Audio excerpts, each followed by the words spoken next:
एक मर्तबा का जिक्र है कि एक किसान पड़ोस के गांव में एक अमीर आदमी से मिलने के बाद जंगल के रास्ते अपने गांव की तरफ जा रहा था। वो अमीर आदमी बड़ा सफी था। वो फकीरों और नेक लोगों की बड़ी इज्जत किया करता था और उनको अशरफियों और कीमती तोहफे तोहफे से नवाजता था। उस अमीर आदमी ने गरीब किसान को भी ढेर सारी सोने की अशरफियां तोहफे में दे दी थी। इतने सारे सोने के सिक्के पाकर वो गरीब किसान बहुत खुश था। खुशी के मारे वो गुनगुनाते हुए जल्दी जल्दी चल रहा था ताकि जंगल का खतरनाक रास्ता जल्द से जल्द पार कर सके और अपने घर पहुंच जाए। अपनी धुन में मगन इस किसान को अचानक उस वक्त शदीद झटका लगा जब उसने अपने सामने एक रीछ को देखा। अब वो बड़ी मुश्किल में फंस गया था। उसे कोई तरकीब नहीं सूझ रही थी कि अब वो क्या करे। आखिरकार वो पीछे की तरफ भागने लगा। जब रीछ ने उसको उस तरह भागते हुए देखा तो वो भी उसके पीछे भागने लगा। दौड़ते दौड़ते किसान बहुत बुरी तरह थक गया था। उसके पांव कांपने लगे थे। थकन के मारे वो एक जगह खड़ा हो गया। उसी दौरान में रीछ भी उसके पास पहुंच गया। अब दोनों आमने सामने थे। किसान सोच में पड़ गया कि अपनी जान बचानी है तो उसे रीछ से लड़ना पड़ेगा। अब वो यही सोच रहा था कि रीछ किसान के ऊपर कूद गया। किसान भी इससे दो बदू लड़ने के लिए बिल्कुल तैयार हो गया। लड़ते लड़ते किसान के हाथ में अचानक रीछ की दुम आ गई।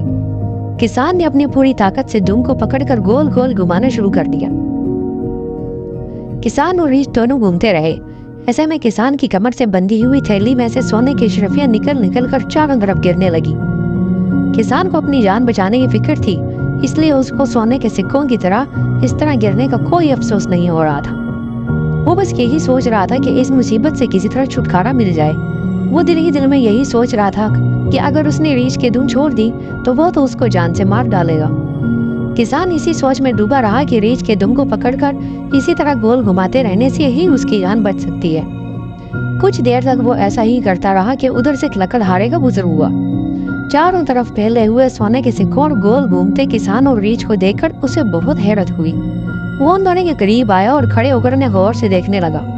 फिर उसने किसान से पूछा कि आप क्या कर रहे हैं और चारों तरफ सोने के सिक्के क्यों बिखरे हुए हैं। किसान ने लकड़हारे की आवाज सुनकर उसकी तरफ देखा।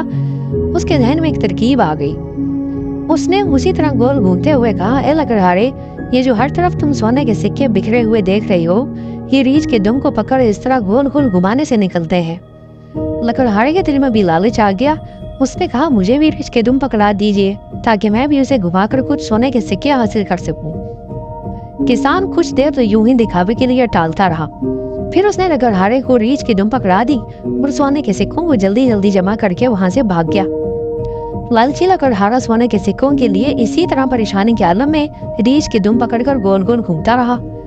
उसे सिक्के ना मिलने थे ना मिले, लेकिन हाँ, जब वो बुरी तरह थक गया तो उसको लालच की सजा मिल गई, यानी भालू उसके पीछे पड़ गया।